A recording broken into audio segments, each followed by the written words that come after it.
Support from Hanson Gress, seeking curious people who like technology, network engineering, and customer support. Opportunities for those who thrive on problem solving. Details at hansongress.com/careers.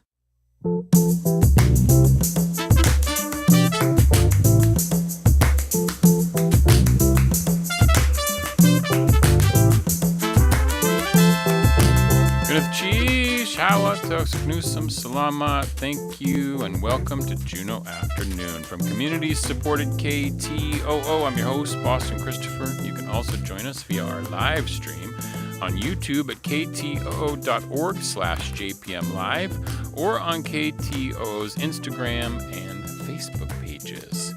Today, Wednesday, December 3rd, our gallery walk preview week continues with Juneau artist Christine Carpenter, who has opened a new studio, and this Friday she is celebrating with a new show from palette to pigment. She's here to share more about her show and a special workshop that she's teaching this month on how you can create your own pigments and paints from food.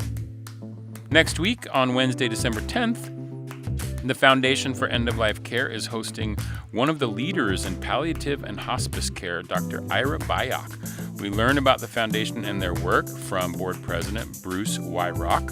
Plus, we hear from Dr. Byock about his work and what to expect at the talk next week. Those conversations coming up this hour on Juneau Afternoon.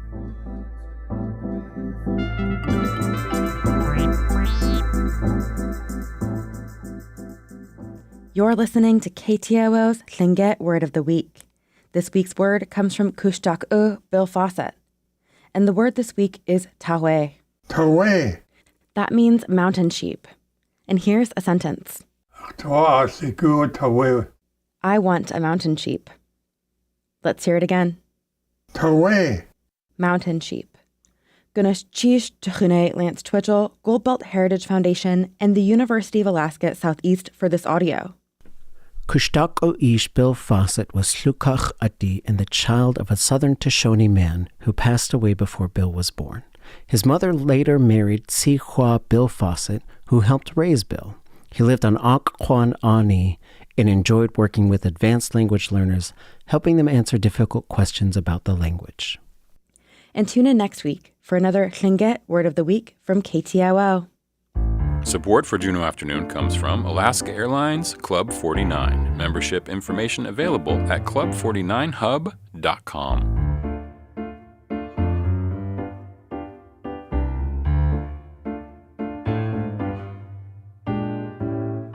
You are listening to community-supported Juneau Afternoon on KTOO at 104.3 Juneau, 91.7 Juneau Auk Bay, and online at ktoo.org. I'm your host, Boston Christopher. Local artist Christine Carpenter has opened a new studio in Juneau, Liaise Studios. Liaise meaning to establish a working relationship, typically in order to cooperate on a matter of mutual concern. I only know that definition because it's on her website. And this Friday, December 5th, during Gallery Walk, she is premiering a new show from palette to pigment. Plus, she's got a special workshop where you can learn to make your own pigments and paints from food coming up later this month. The studio is in the Senate Mall at 175 South Franklin Street on what Christine likes to call floor 1.5. Christine, going to the cheese for being here today. Wasiiti, how are you? I'm good. How are you, Boston? I am excellent. Now, this studio that you have, it's open Thursday, Friday from 12 to 5, and Saturday from 11 to 5. So you're kind of like a weekend studio a little bit. Thursday, Friday, Saturday, right? That's what I've been for the past year or so, but for this month, I'm going to open on Sundays, too, from 12 to 5. Okay, for the holiday season. Yeah. As it were. And what brought you to opening a studio? So my work has evolved into a lot of process-based craft where I create my own pigments from things that I forage for or from my kitchen, as this new show will show you. And my work really requires more of a conversation with the viewer about how it was made and what it means and the alchemy involved in the process, and I like to show people about how I make my work. And it just, while my work stood by itself and people were interested in it, it really tended to lean itself more towards having one-on-one conversations with people. And so it became pretty clear to me, about a year ago, that I needed to open up my own space and allow people the behind the scenes tour of what goes on in order to make my work.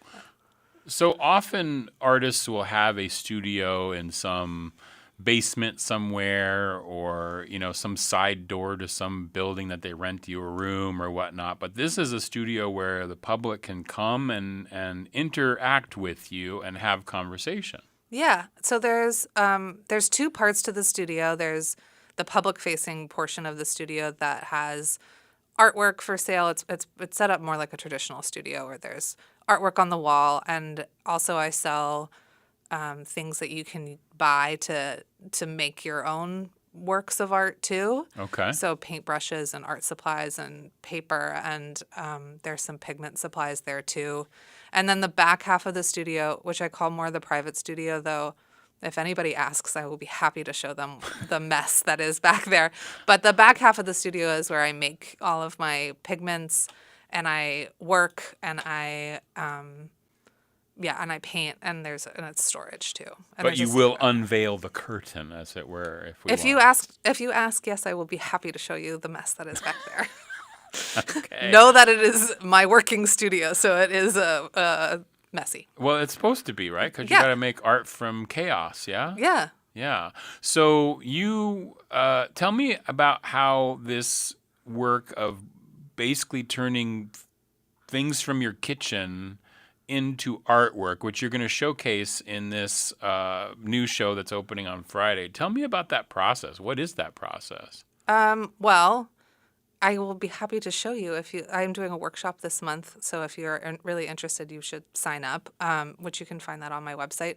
But it is all really chemistry as far as I know it to be. I'm not a chemist, but in order to make a pigment, you need to extract a color molecule from something. Okay. And so you added some different chemicals to a dye bath, essentially, and extract the color molecules from the dye bath. And where did you learn to do that? Or how did you learn to do that, I guess? Is the more appropriate A lot of internet research. I've taken several classes down south.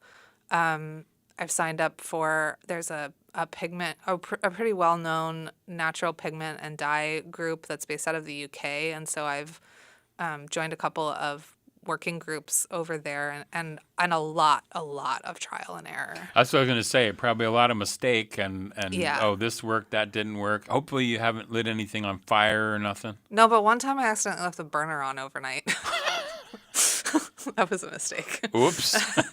Nothing burned down, though. That's good. That's lucky. And because you've been working would these count as watercolor? Yeah. In essence, so you're making watercolor pigments or paint out of the food.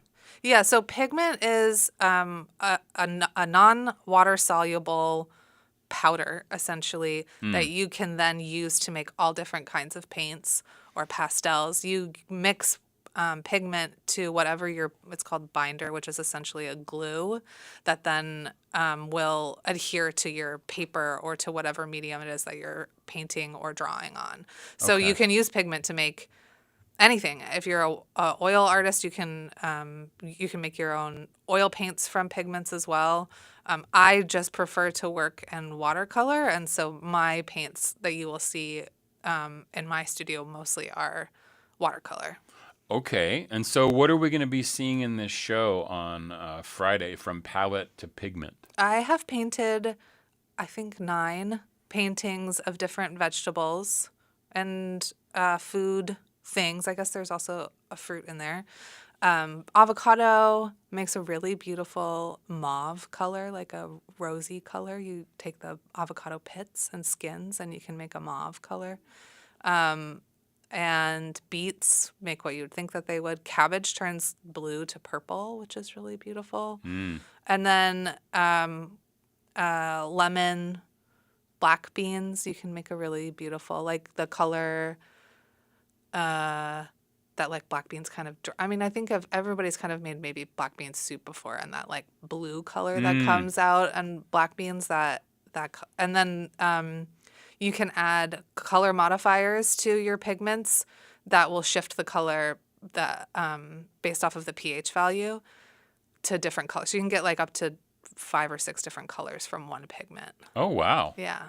And so you're going to teach us how to do this at a workshop that you're doing this month as well. Tell me a little bit about that. Yeah, so I have been asked this question many times to do a workshop to teach people about how they can make their own pigments. And historically, I've been using things that I've foraged for, and so it's really hard to teach.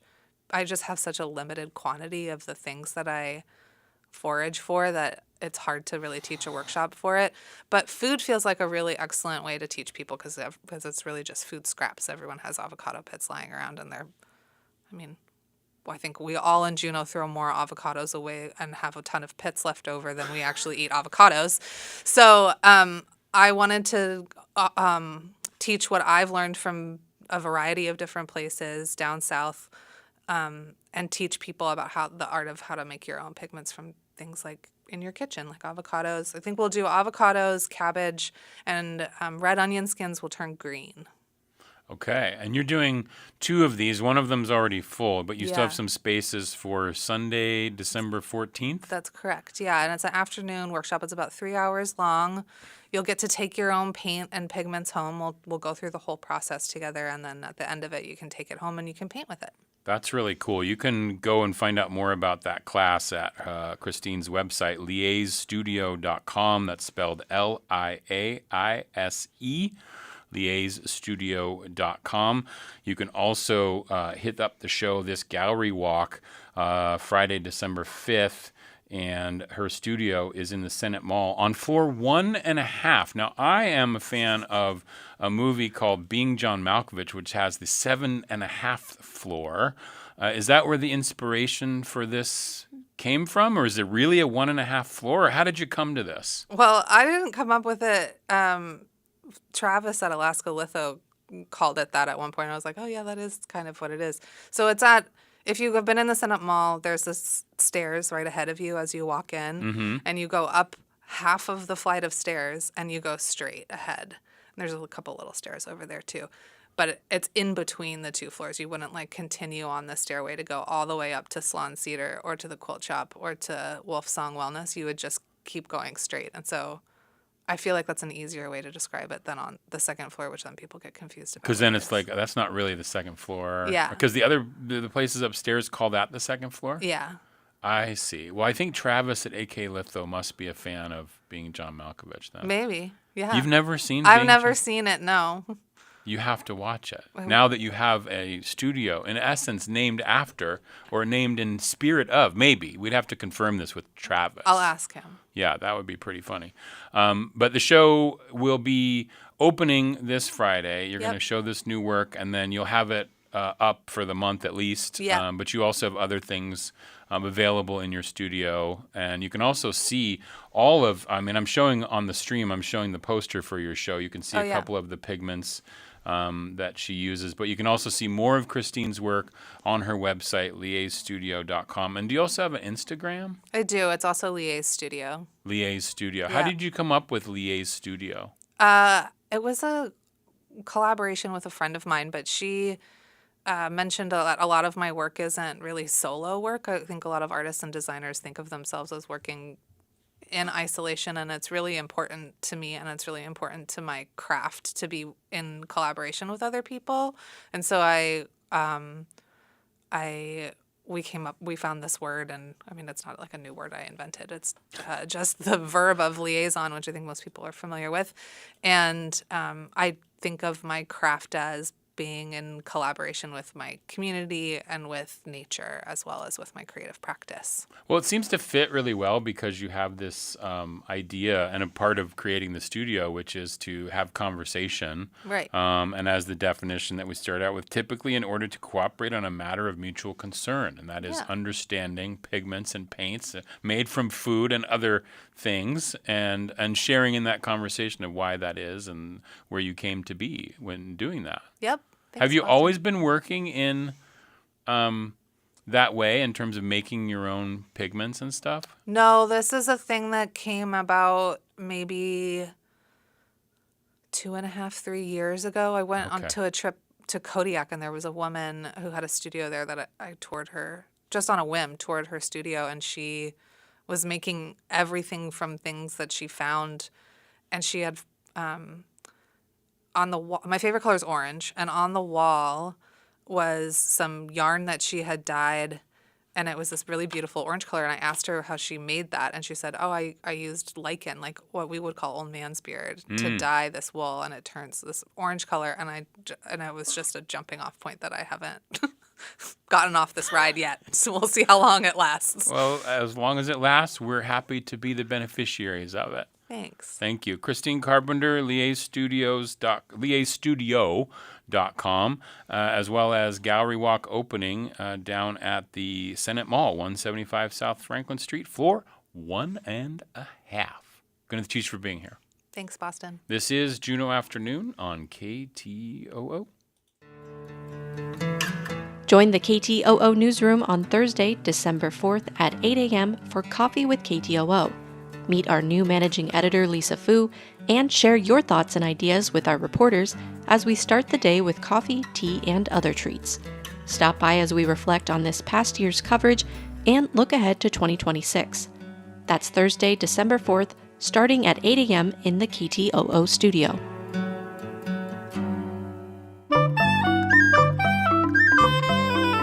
This is Bird Note. It's a warm morning in the tropical rainforest.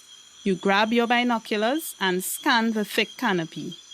But you're not spotting any birds, just lots of green leaves and a tree stump. Hold up, that tree stump isn't a tree stump at all. It's a bird. Common potus are champions of camouflage.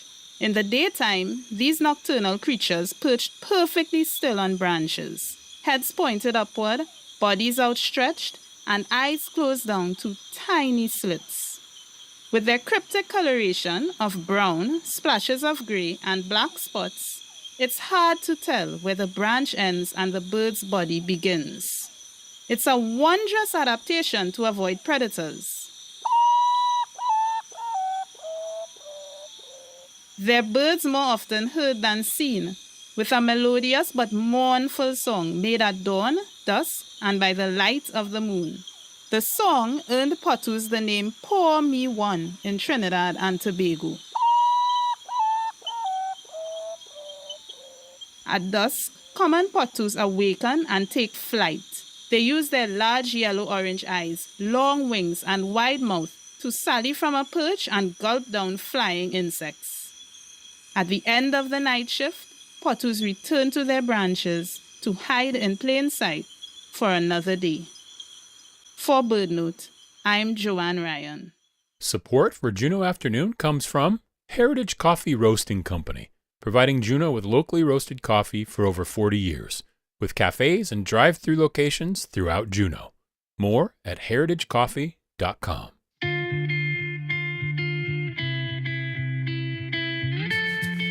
Special announcement. You can join us in the audience for a special holiday Juneau Afternoon broadcast from the KTOO studio downstairs. It's going to be Friday, December 19th at 3 p.m. You can arrive at the studio by 2:45 so we can get all set up and go live at 3.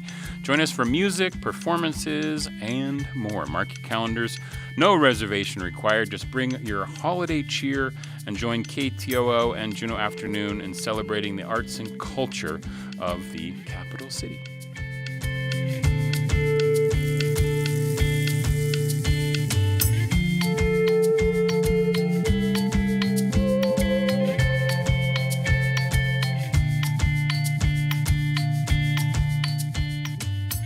This is Juneau Afternoon from your listener-supported public media station, KTOO. I'm your host, Boston Christopher. You can also join us on the live stream on KTOO's YouTube, Facebook, and Instagram pages. And, of course, you can always subscribe to the podcast over at kto.org/Juneau Afternoon. The Foundation for End-of-Life Care was first established in 1997 as the Foundation for Hospice and Home Care of Juneau. It was created as a development foundation, and it helps to provide grant funding and support hospice and end-of-life care services. Bruce Wyrock is the president of the board. He grew up in Lincoln, Nebraska, but he's been in Juneau since 1976. Next Wednesday, December 10th, the foundation will present a special meet and greet with Dr. Ira Byock, who has been a leader in the field of palliative and hospice care for 5 decades. He will give a talk, What Mortality Can Teach Us About Living Fully. That's going to be December 10th, Wednesday. Doors open at 6 for a reception and a chance to meet Dr. Byock. The talk begins at 6:30, and as you'll hear from Dr. Byock later, he's also going to be talking with people afterwards. He likes to do a Q&A, and he says that's one of his favorite parts of the evening. It's going to be over at the Juneau Arts and Culture Center, right across the street from KTOO at 350 Whittier Street. First, we're going to talk with Bruce, and then we will hear an interview I taped with Dr. Byock a couple of weeks back. Bruce, going to cheese for being here. Wow, see you, T. How are you? Yeah, mighty fine. Thanks. Mighty fine. I like that. That's a good thing to do. I love your sweater. I'm getting in that holiday spirit. That's good. Yeah. So you've been here since 1976. Yeah, I came over from I was living in Sitka and Angoon, and I stopped off at Juneau Cold Storage to drop some fish off from Angoon, and that was my first exposure to crystal.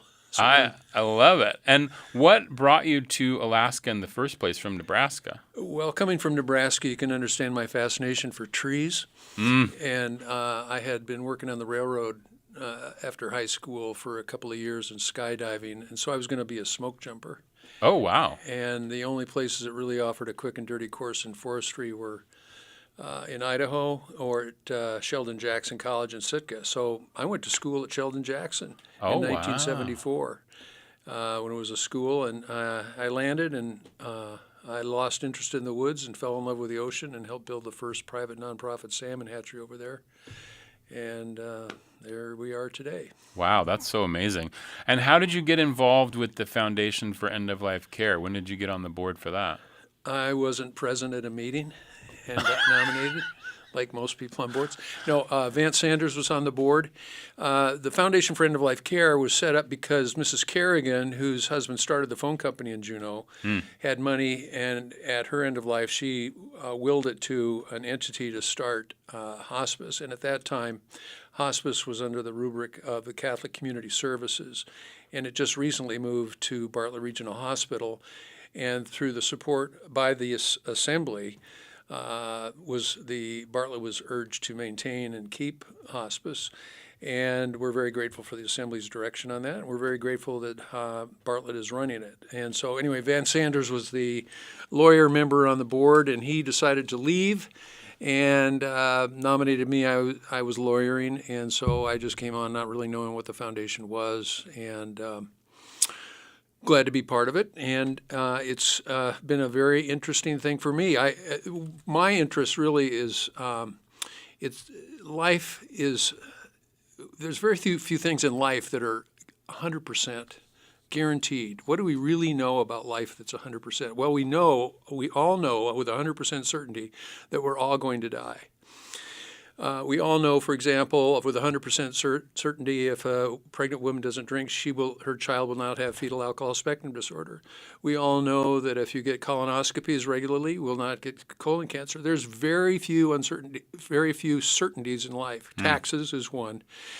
And to me, end of life, the certainty of end of life meets the absolute uncertainty of what happens after end of life. And it's a very both factual and philosophic thing. And so I was on the board for a long time, and then I left. And last November, my mother died, and she died in hospice. And I had a very loving relationship with my mother. I was her power of attorney, and I had her power of attorney for health care. And I was the executor of her estate in her will. And I have 6 siblings in Nebraska. And I was very close to my mom. And one of the very important things when you're filling out, say, an advanced healthcare directive or power of attorney for healthcare is that you appoint someone who can express unconditional love for you. And to find somebody who knows and feels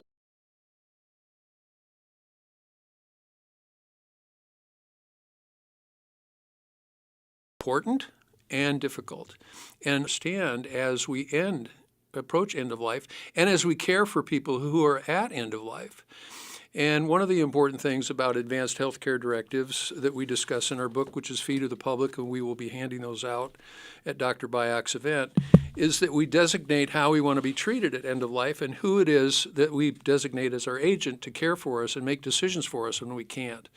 And that kind of decision that the living make is very important for the medical profession. Because one of the main jokes that you hear is, why are there nails in a coffin? Which it's to keep an oncologist out. And what is very important is that you designate what kind of treatment you want. Do you want tubes? Do you want hydration and artificial nutrition? Do you want all kinds of intervention? Do you want CPR? Do you want to be restored at every possible crossroads? Or do you want a more peaceful end of life? Do you want to be alleviated with pain? Do you want to die at home? Do you not want those interventions because it just really can make life miserable, even though life may be short? And I think talking about that with your agent, Mom and I did that, and I was very clear about what she wanted. And in my circumstance, it was very difficult because some people swooped in and said, she doesn't want that. She wouldn't want that. I don't want that. And it's not about what somebody else wants. It's not about what a sibling wants or an uncle or an aunt or anything. It's what the person who's at end of life wants. And adhering to that, even to the detriment of a relationship. And that takes a lot of courage, and it's very difficult in some situations. And so educating the public about this is really the main thing for our foundation. And I should mention Dr. Byock is coming up here because we work closely with hospice, and the hospice director, medical director is Dr. Dunn, and Dr. Bob Urata is on our board of directors. He was hospice director for 40 years in Juneau, and they really recommended Dr. Byock. So Dr. Byock is going to be speaking with all the medical staff and nurses, hospice volunteers, everyone at the hospital cafeteria on Tuesday night to give physicians who attend continuing medical education, which they all need. And our mission is to provide education, not just to the public, but to physicians who want it. And that's what the physicians indicated they wanted, so they could get this continuing medical education. And we're providing it free of charge. And we're happy to do that. And I should also mention that our board of directors is Roman Montica, who's a hospice volunteer, and Dr. Urata, Gordon Blue, who's a pastor at Holy Trinity Church, Carrie Pusich, whose mother, Sue Douglas, started our foundation, Kristen Jones, who's a counselor at NAMI, Sean O'Sullivan, who works as a grant administrator at Search, Sue Nielsen, who works with AARP, Janet Hampton, who's an accountant at Search, Jeff Short, who's a former school board member, who's a great fishery scientist, and Angela Davis, who's the CFO at Bartlett. And I think it's also interesting as far as education is concerned, and our foundation and the people of Juneau, of why this is relevant to everyone, is recently the Juneau Economic Development Council came out with its annual report about Juneau. And it confirmed what our foundation has already done through Dr. Short, Jeff Short. And we are an aging population here. And we are continuing to age, and the people who are living in Juneau are staying here in Juneau. So the portion of our population that's aging and that is older is a lot higher now than it used to be. And as the baby boom ages, we're all going to need end-of-life services. And Bartlett Regional Hospital is the only accredited hospice provider in all of Southeast Alaska. Search provides valuable medical services for communities and people throughout Southeast Alaska. But Bartlett is the only accredited service for hospice and end-of-life care. And it's very important to use that service as we have it. one of the things that's interesting in terms of educating the public about hospice and how we support hospice is the number one mistake that people make is not getting into hospice early enough. People will go to hospice, say, the day before they die or a couple of days before. But if you look historically at how hospice can be used for end-of-life care, look at Jimmy Carter. He was in hospice for a year. People historically and statistically who go into hospice earlier live longer, higher quality, better lives than those who go in late. And it's something that the public sometimes is afraid of because, if I go into hospice, that means I'm dying. Well, we're all dying. How do we want to be treated at the end of life? What care do we want? And do we want that love and care and attention? And it's massaging, it's counseling, it's spiritual counseling, it's administering morphine if you need it to alleviate pain, and those kinds of things. And it's a very, very, actually, for me, self-actualizing thing to help educate the public about all of this. Well, you're listening.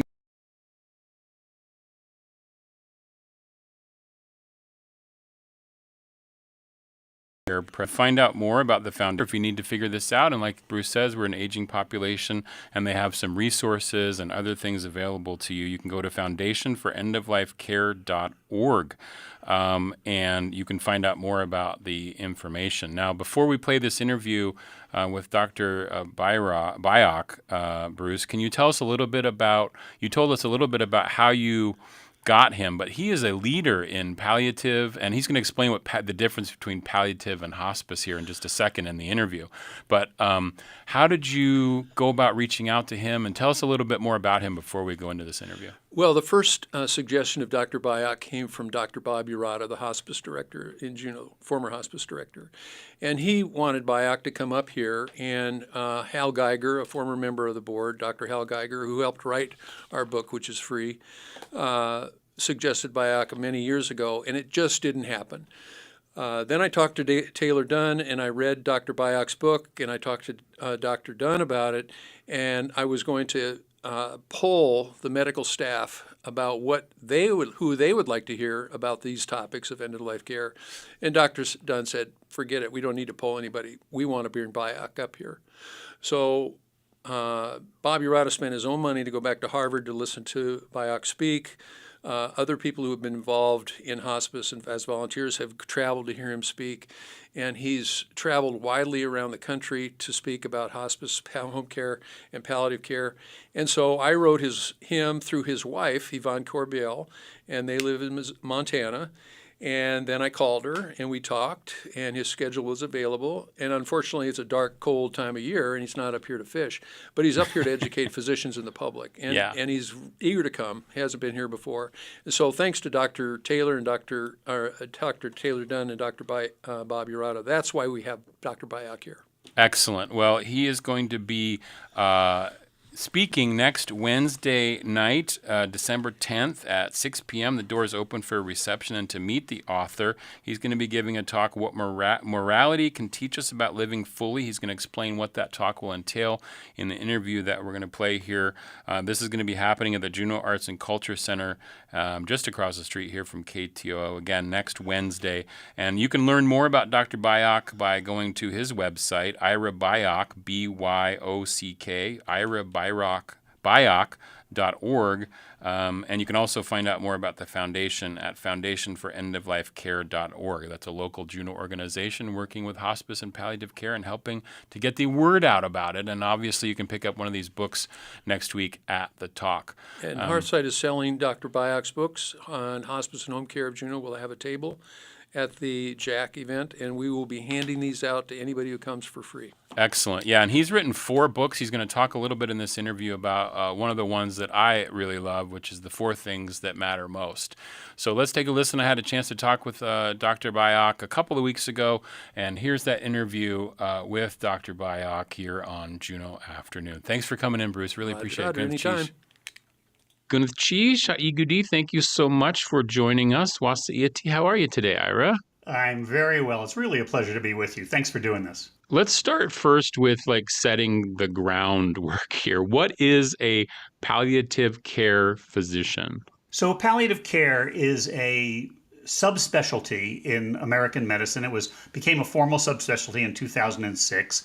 It is a specialty that focuses on people with serious, often life-limiting or potentially life-threatening conditions, and focuses on their physical well-being, treating things like pain and nausea and bowel and everything, skin problems, urinary, blah, blah, blah, all of that, sources of discomfort and frank suffering, but also their well-being, their emotional, social, and even spiritual well-being, as well as supporting them and their family through the course of serious illnesses. Okay, now a lot of people have heard of hospice care. I know I went through Sure. that with my mom. Is there a difference between palliative care and hospice care? So it's one specialty. The specialty is hospice and palliative medicine. As a discipline, as kind of a service delivery model, if you will, or programs, palliative care grew out of hospice.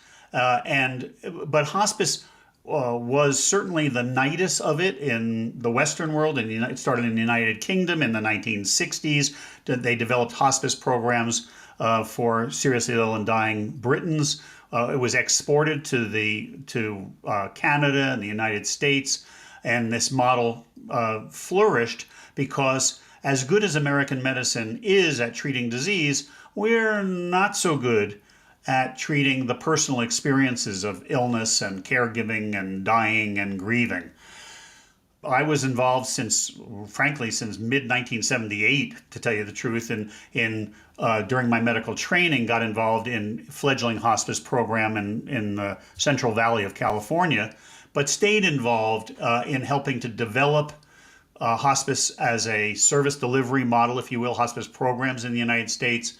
And out of that, as I mentioned, sort of grew this discipline of palliative care. It takes this team-based approach that we think of when we think of hospice, of physician, nurses, social workers, chaplains, and expands it beyond the boundaries of hospice under, for instance, Medicare, which Medicare requires that to get the benefits of a hospice program, frankly, you have to acknowledge that you're dying. Something which, frankly, many of my patients are reluctant to do, right? It's bad enough to be seriously ill. I'm not quite there yet, right?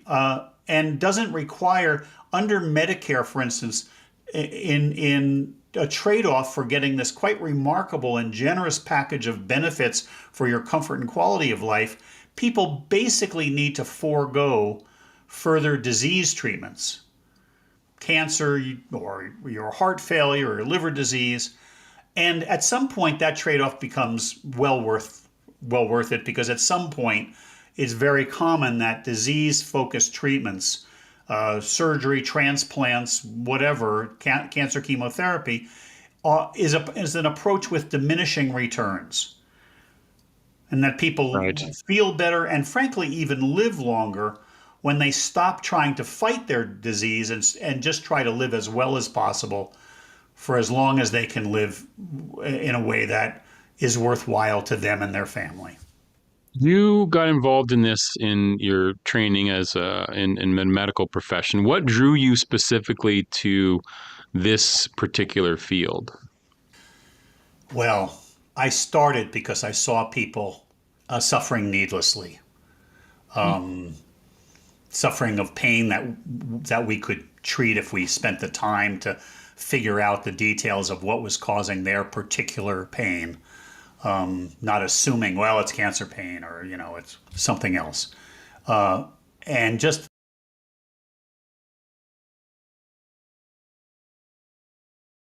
so that they weren't in pain or, constipated, frankly, or itching, or that we could treat that.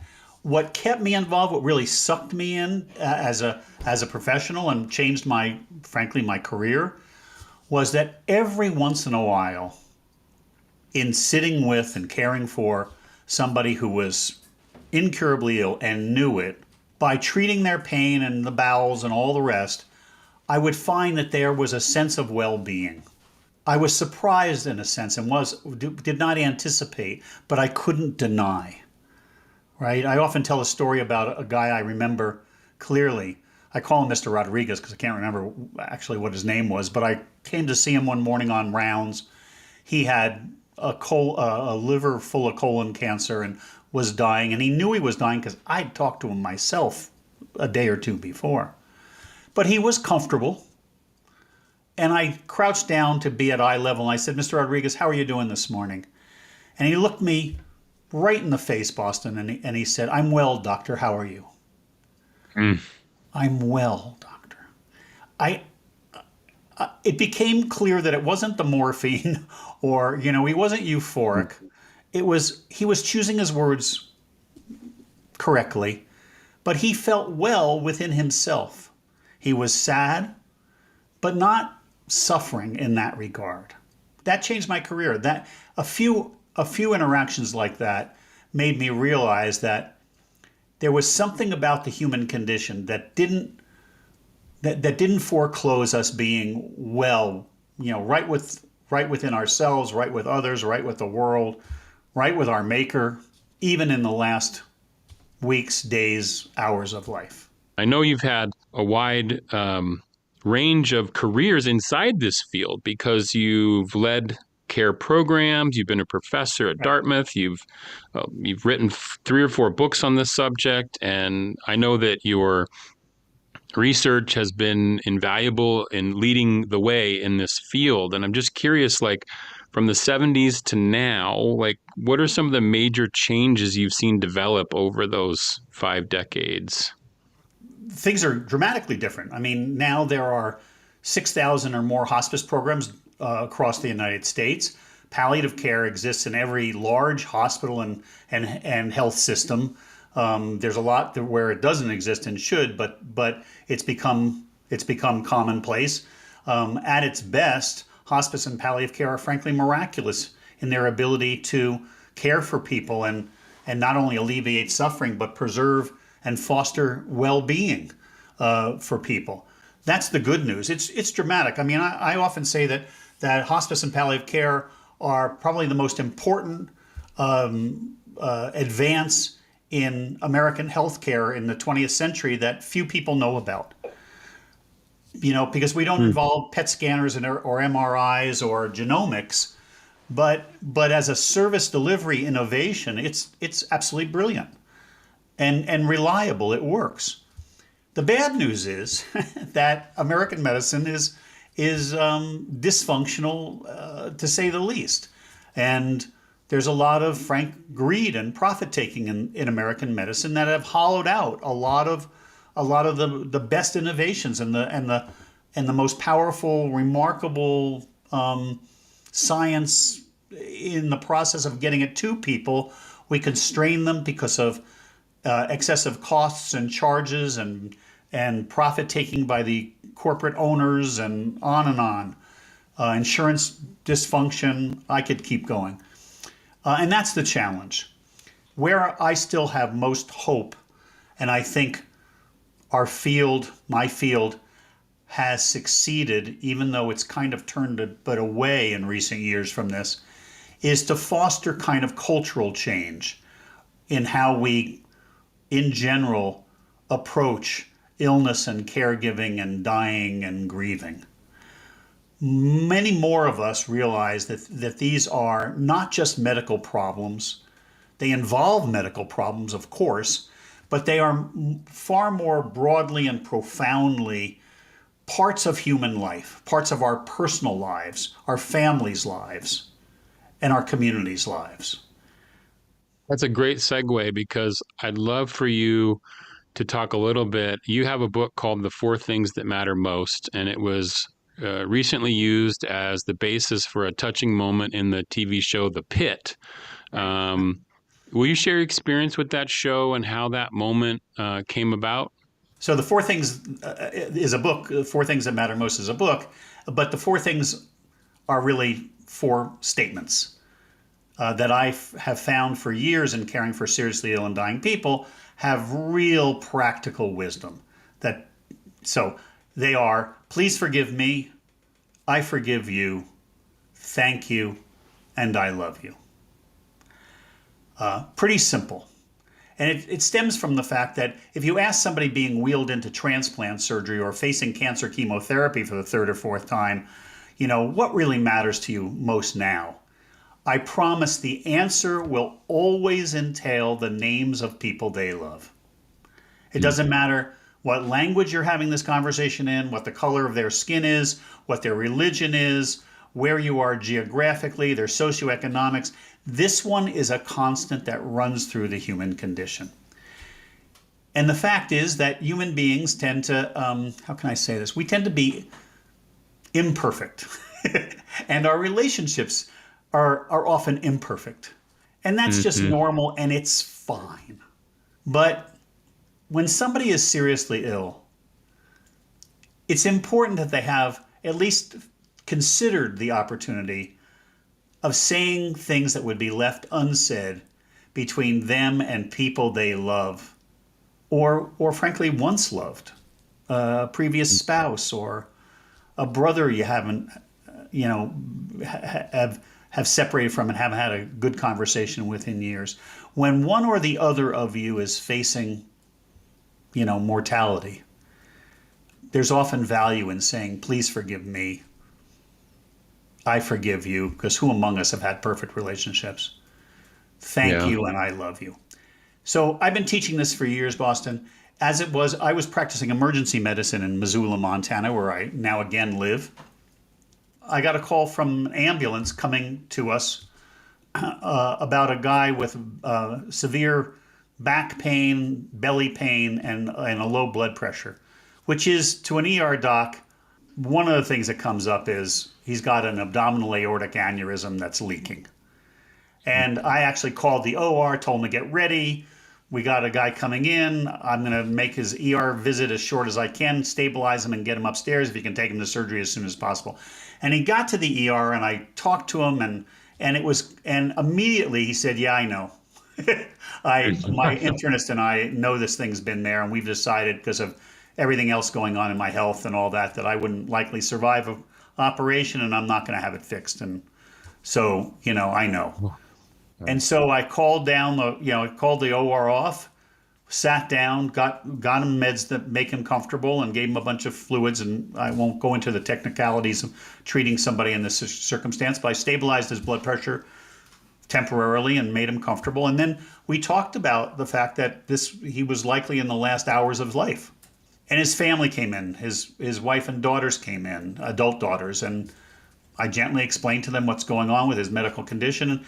And then I wondered aloud in their presence if it wouldn't have value for them, once we got him to a private room and comfortable upstairs, if they wouldn't consider saying the 4 things to one another. And I went through it. Please forgive me. I forgive you. Thank you. I love you. And just said, if you're forced to say goodbye, these are 4 things to consider saying before goodbye. And I don't know if it'll be of value to you, but it's been of value to a number of patients and families I've cared for over the years. Okay, that was it.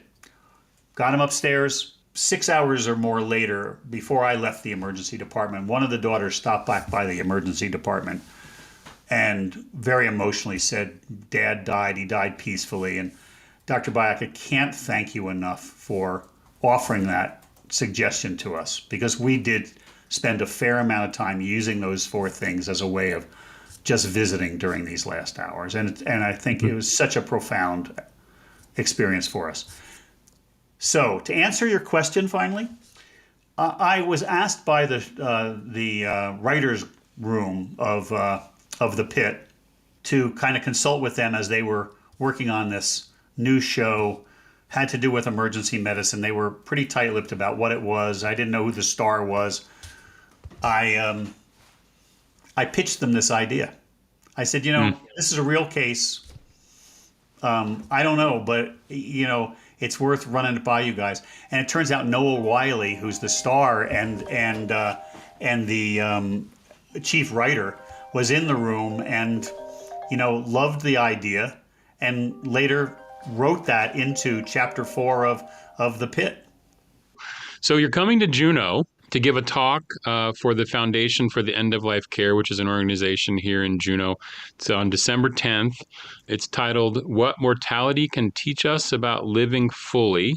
I feel like we've covered a lot of what might be in this talk, but I want to give you the opportunity to have you share with us a little about what folks can expect from that talk. I know they also will get a chance to talk with you beforehand at 6 o'clock. There's going to be a meet and greet, and then at 6:30 you're going to give this talk. What will the talk And there'll be and covering? there'll be a Q&A afterwards. I hope to talk Oh, for okay, more maybe, Q&A, yeah. 45 minutes or so, and then open it up, which is frankly for me the most fun, to dialogue with people. Yeah, for sure. So I'm delighted to be coming to Juneau for one thing. Juneau has a good rep, I mean, before I was an emergency doc, I was a rural family doc. I like towns the size of Juneau and feel very at home there. So the talk will be lively, I promise. I'm going to gently challenge people to think about what it means to live fully as a mortal human being. I'm on this quest to sort of culturally recenter illness and caregiving and dying and grieving as parts of healthy, normal human life. And I say that without trying to put rose-colored glasses on. I mean, all of these things are as hard and as unwanted as one can imagine. And they're part of human life. They're part of family life. They're part of community life. You can look it up. It's just there, right? It just happens. Well, I just want to talk about what we can do to rest the human potential to live fully, and to actually do what we need to be, as what I talked about with my realization with Mr. Rodriguez, to how can we be right with each other, right with ourselves, right with God, nature, however you define the larger context, leaving nothing left undone or unsaid as we, shuffle off this mortal coil. So last question for you before I let you go, Dr. Byock. What are you looking forward to next in the field? And I mean, does new technology or future developments in science, does it bring new things to palliative care in some way? And how do you want to complete your work over the next, 20, 30 years? Thank you. I'm gonna step aside for that. There is new technology and new methodologies and therapeutic resources coming on board. I mean, a big one is the use of psychedelic-assisted therapies, which I saw back in the 1970s happen at the National Institutes of Mental Health. But then, LSD and psilocybin became illegal drugs in the mid 1970s or late 1970s, and doctors stopped using them for 35 years. Now research is coming back, and there's a number of research studies that show that when used carefully, and I have to say that all caps bold, when used carefully under supervised circumstances with adequate screening of the right patients, preparation, guidance, accompanying people during psychedelic experiences, and integration of counseling thereafter, these can be remarkably powerful tools to help people who are facing mortality, maybe dealing with the existential issues of non-being, to reframe their experience in a way that allows them to live more fully and more comfortably. It's a powerful, in many people, a way of dealing with anxiety, depression, a sense of hopelessness. So that's a very exciting development that needs the field of palliative medicine to do more research and develop delivery models so that it can be safe and effective. Because as we also know, these drugs, LSD, psilocybin, when used indiscriminately, can be very dangerous. They are dangerous to people. But frankly, they're very safe when used in a very rigorous therapeutic modality. The other thing I'm trying to do is, frankly, protect hospice particularly, but also the other delivery models of palliative care from the shareholder-owned, profit equity-owned corporations that are trying to take this very tender human relationship and interaction that is so therapeutic and commodify it in ways that are depersonalized and transactional. And that just hurts my heart. I think there are ways to protect that against that, but it needs a lot of effort. Thank you so much, Dr. Byock. I really appreciate it. Gwyneth Cheesh for joining us. I'm really looking forward to being with you all in person. Thanks for doing this. That's Dr. Ira Byock here on Juneau Afternoon on KTO. He'll be speaking for the Foundation for End-of-Life Care next week, What Mortality Can Teach Us About Living Fully. It's Wednesday, December 10th at 6 p.m. The doors will open. 6:30 the talk begins, and as Ira said, he'll be sticking around after for some Q&A. That is going to be at the Juneau Arts and Culture Center at 350 Whittier Street next Wednesday, December 10th. You can find out more about Ira at his website, irabyock, BYOCK.org, or you can find out more about the Foundation for End-of-Life Care at foundationforendoflifecare.org. Two other things to mark on your calendar. Tomorrow, you can join the KTO newsroom at 8 a.m. for Coffee with KTOO. Meet the new managing editor, Lisa Fu, and share your thoughts and ideas with our reporters. As we start the day with coffee, tea, and other treats, you can stop by and reflect on this past year's coverage, and they will also be looking ahead to 2026. That's tomorrow at 8 a.m. And then mark your calendar for a special holiday Juneau Afternoon broadcast from the KTOO studio downstairs on Friday, December 19th at 3 p.m. You can arrive at the studio by 2:45 so we can get ready to go live right at 3. Join us for music, performers, and more. No reservations required. Just bring your holiday cheer and join KTOO and Juneau Afternoon in celebrating the arts and culture of the capital city. This is Juneau Afternoon on KTOO.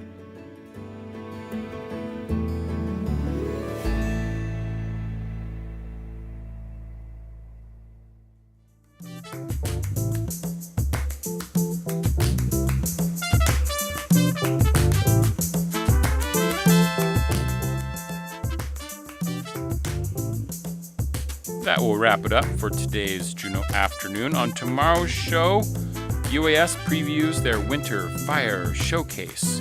We'll also have more gallery walk previews with the Lodestone Library. And the CBJ will share how you can provide feedback on the Marine Passenger Fees Project Fund. Juneau Afternoon airs Wednesday through Friday at 3 p.m. right here on KTO Juneau 104.3 and KAUK Juneau Ock Bay 91.7. Hello, out the road. Find the show online at ktoo.org/Juneau Afternoon, where you can listen to episodes, subscribe to the podcast, offer feedback or suggestions, or find out how to be a guest on the show. You can also find live stream archives on KTOO's YouTube page. Our theme music is by Indian Agent. Programming support for Juneau Afternoon comes from listeners and viewers like you, never more important than now, and Alaska Airlines Club 49, Hanson Grass, and Heritage Coffee Roasting Company. Juneau Afternoon is a project of the KTOO Arts and Culture team.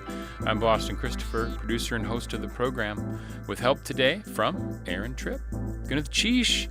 Have a lovely Wednesday Juneau evening.